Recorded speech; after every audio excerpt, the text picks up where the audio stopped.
Welcome, welcome, welcome. You're in the right place at the right time. Today is Wednesday and it's 12 noon, and you are here to partake in Street News Now, the Noon Report. I am your host, Dr. Ron, and I am so glad that you guys took time out of your busy schedule to come hang out with me today. Now, every time I go live, I have to give a shout out. My shout out to Dr. Hunt. Dr. Hunt and I have been traveling in life together for 30 plus years. And out of those 30 plus years, he has been a blessing to both me and my mentor. And I talk about this in case you're wondering so much is because I want to encourage you to get a mentor, somebody that can help you navigate through life and be a blessing to you as well as you're a blessing to them. So consider this. If you've got somebody that you have as a mentor, you know that you get the best of everything, information, prayers, blessings that come your way.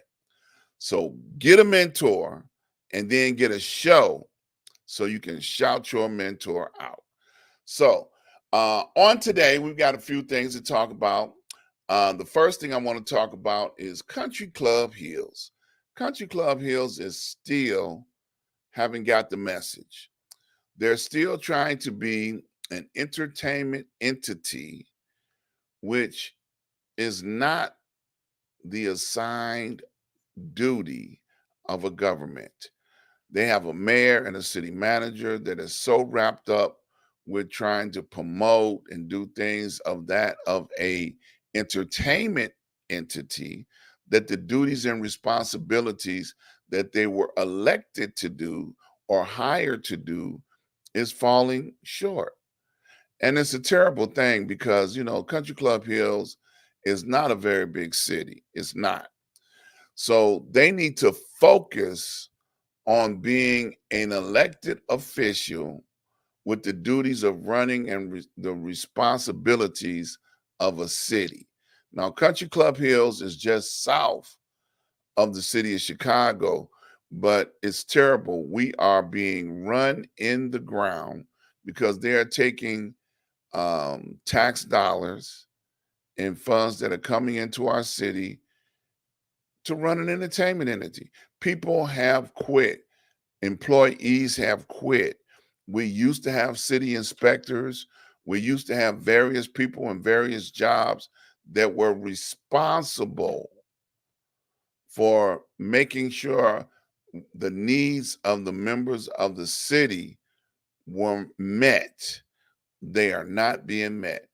So if you or anybody you know live in this city, tell them make a call and tell them do their job, the one that they were elected to do, which is take care of the needs of the city, the members of the city, the tax-paying members of the city.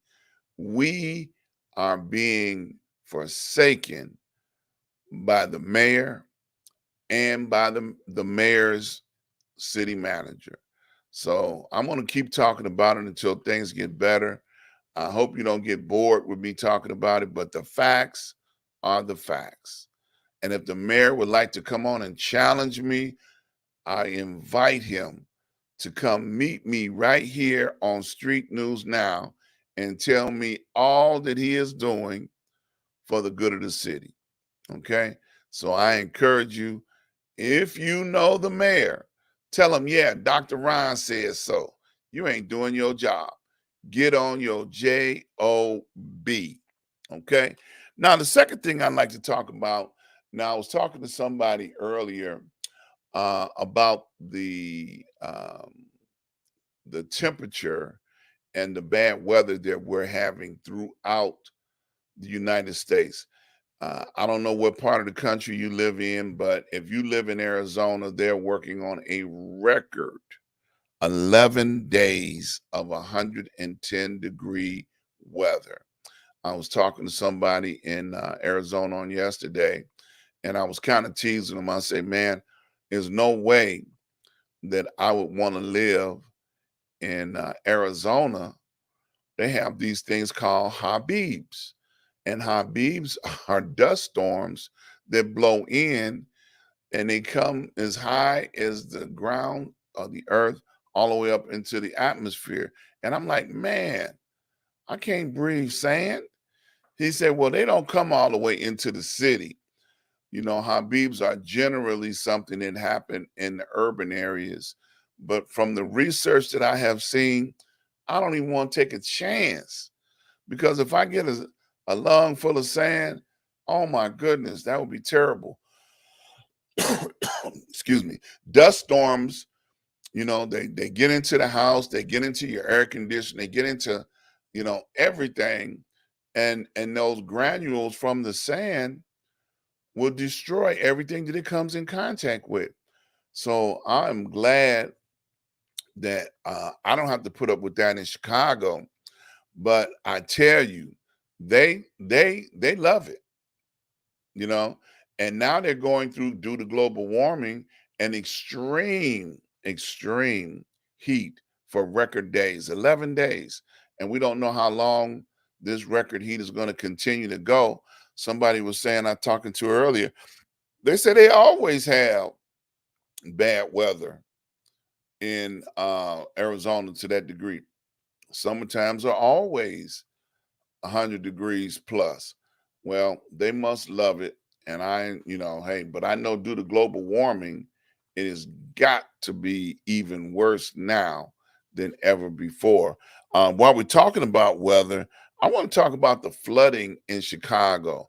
Chicago has been getting pounded since the July 4th weekend with floods in certain parts of the community. And they have been protesting and complaining and trying to get the city officials to show some consideration for the flooding, the mass flooding that have taken place on the west side. Now, it's crazy that the most underserved communities in the city of Chicago are now being affected by natural disaster.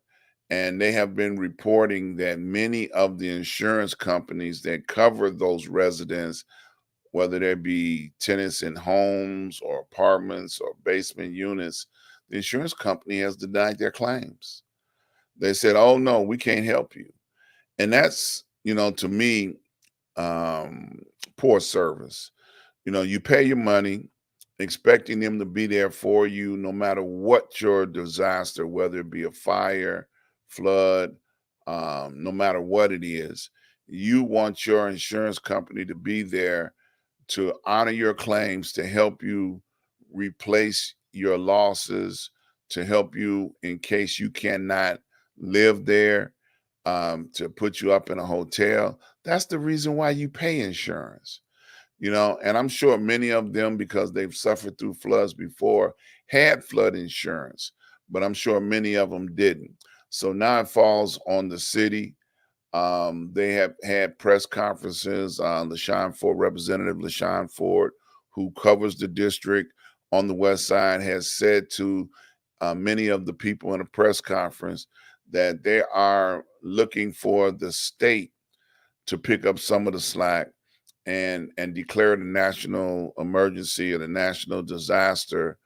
And in the meantime, while that's being processed, they were saying that the city and the state both have rainy day funds.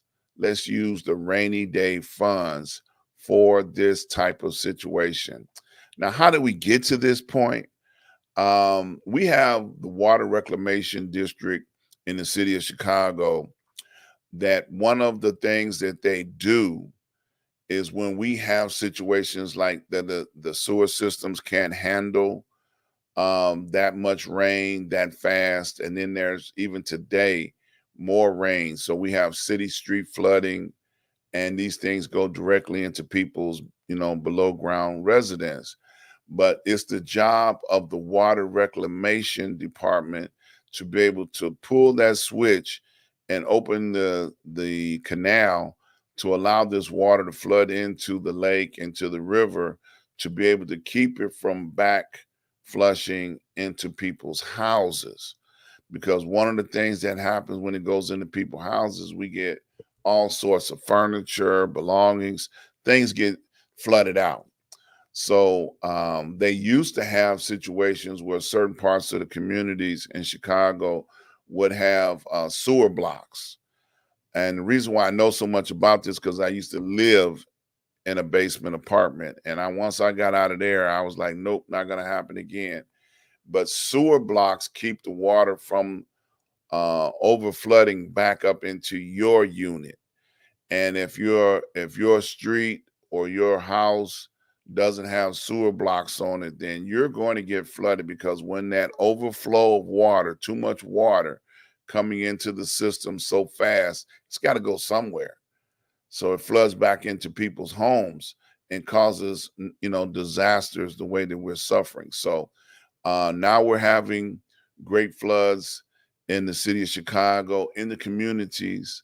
The mayor, once again, being hit with something that happened, a natural disaster happening so fast, and he's still within his first 100 days or so.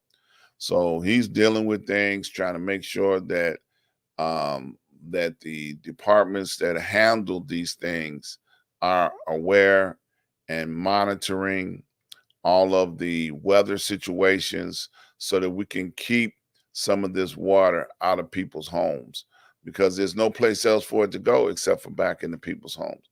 So insurance companies need to be vetted before they started taking people's money in these communities like, oh no, we're not going to handle flooding. Oh no, we're not going to handle fire. Read the fine print, y'all. Just because you think you're getting a deal is not necessarily a deal. I know some insurance companies are refusing to put coverage in hurricane areas because they don't want to spend money on losses. Well, that's what people get insurance for in case of losses. So, message to insurance companies: spend some of that money you got. You got billions and billions of dollars of people money. Spend it. The next topic I want to talk about is Trump. Trump is always winds up in my conversations. Trump's attorneys are now trying to petition the court to ask them to postpone. That's the word I'm looking for. They're trying to postpone the trial indefinitely for Donald Trump. Well, let's look at that. Let's evaluate that for a little bit. So he's scheduled to go to trial. They can probably delay it a little bit, but by being scheduled to go to trial, they want to do just that. He opted to go to trial. Let's go to trial. So he feels like if he stays in the race for president, then when the trial comes around, if he's elected president, or if he's the nominee to become president, then he can dismiss the charges because he can instruct the court, well, no, I'm president now. Y'all can't prosecute me. So we put everything on hold. Now, it's interesting, on this past week, they found a clip, from Donald Trump talking about Hillary Clinton and the possibility of her being under investigation about those servers that she had that were under her watch care and not under the proper people, that safeguard top secret information. So he was pressing and pressing and pressing, trying to get Hillary Clinton persecuted, arrested. Basically, after the Department of Justice got through checking things out, they gave her a slap on the wrist. It's like, yeah, it may not have been the smartest thing to do with such information, but it wasn't something that was worth prosecuting. So he was giving his commentary about this scenario, that if Hillary Clinton became president, then that it would create a constitutional nightmare. So now here we are, fast forward into time, and Donald Trump has got the same scenario. He was speaking about himself all along. So if Donald Trump becomes president, it creates a constitutional nightmare, because no president needs to be under 4 indictments and or 4 prosecutions at the time that he's running for president. Now, we all know that Donald Trump, is trying to run for president to try and evade some of these prosecutions. The um, grand jury is now convened for Georgia, which are state charges against him, trying to tell the election officials in Georgia to find 3,000 votes or 6,000 votes or whatever he needed in order to win the state of Georgia. And they got it all on tape. So that is something that's being presented to the grand jury again, to present charges between now and next month in August. So he got that. He's got the January 6th grand jury that's looking at his involvement with the attack on the Capitol. One of these grand juries is going to start trial right away. He's not going to be able to push back every single one of these trials. And I think the perp walk that he's doing every now and then is beginning to affect people that follow him. I remember he was in Scotland, and he lost a civil suit for sexual harassment against that young lady.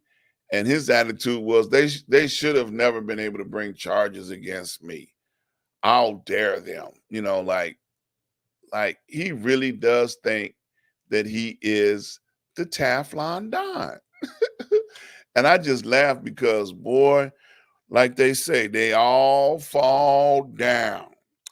I want to talk about Putin.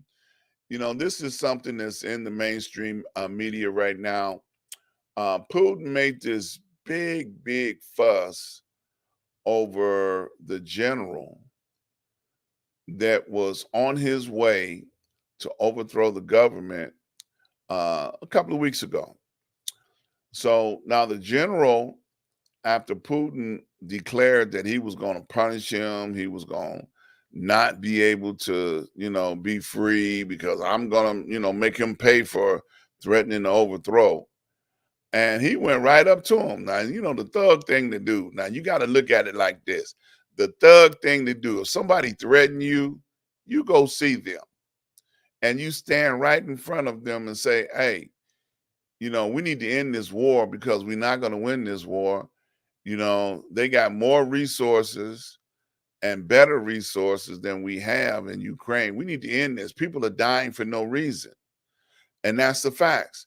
And a general is more concerned about his soldiers because they're mercenaries, and he need to have mercenaries in order to be able to fight, than anything else. Politics doesn't bother him.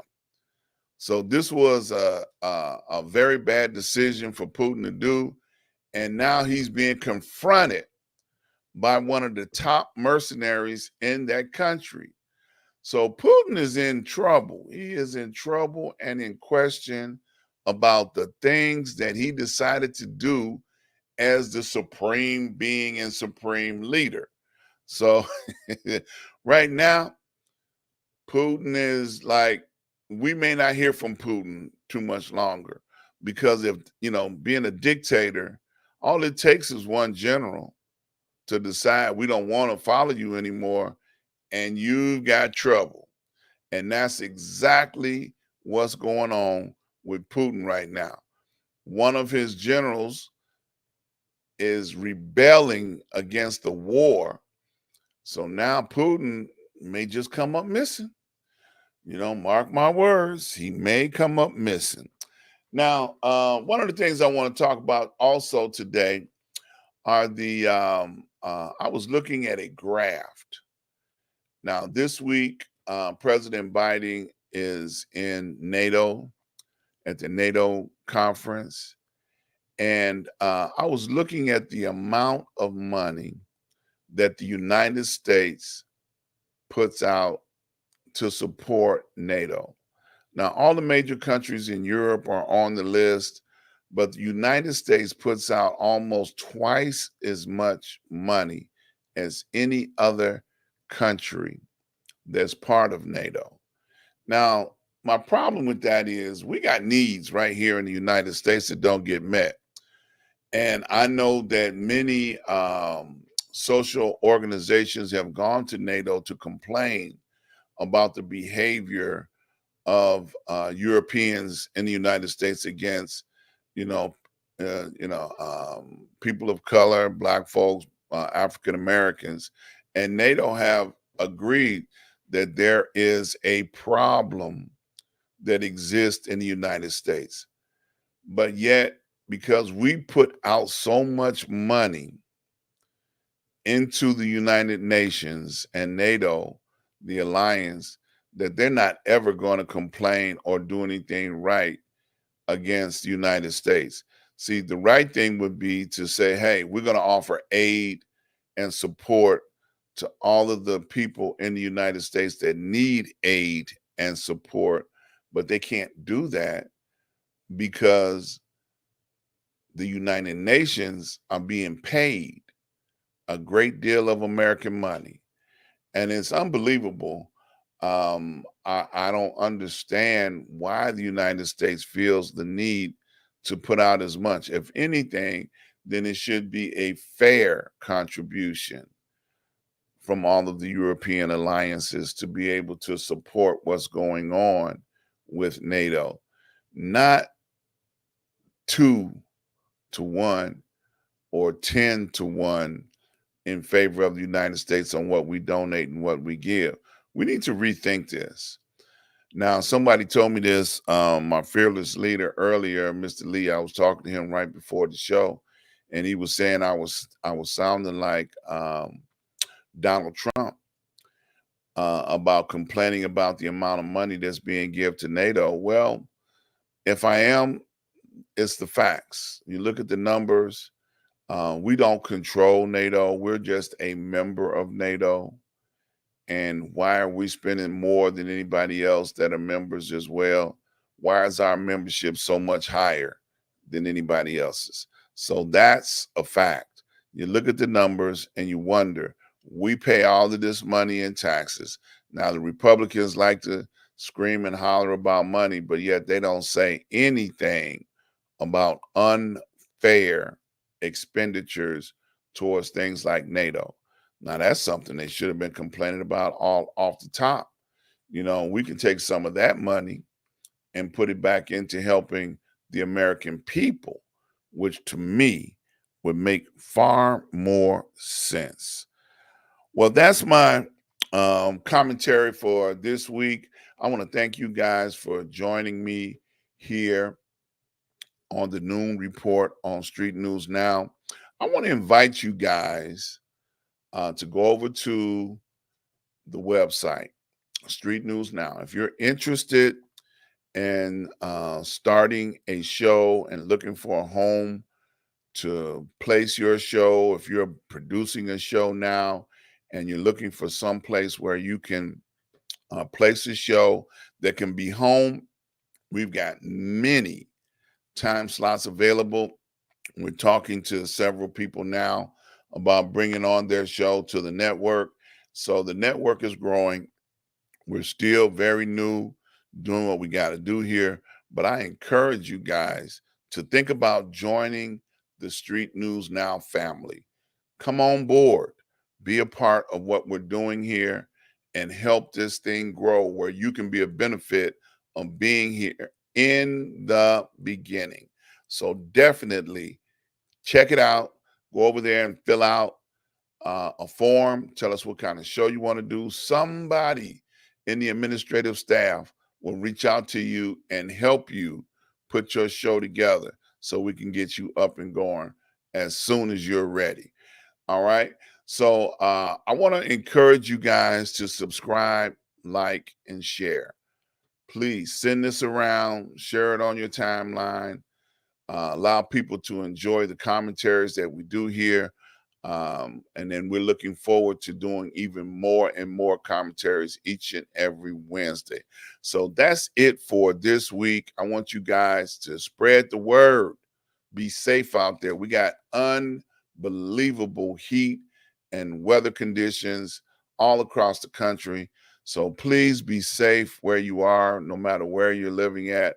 Please be safe, be careful. And I look forward to seeing you guys on next week. Stay blessed.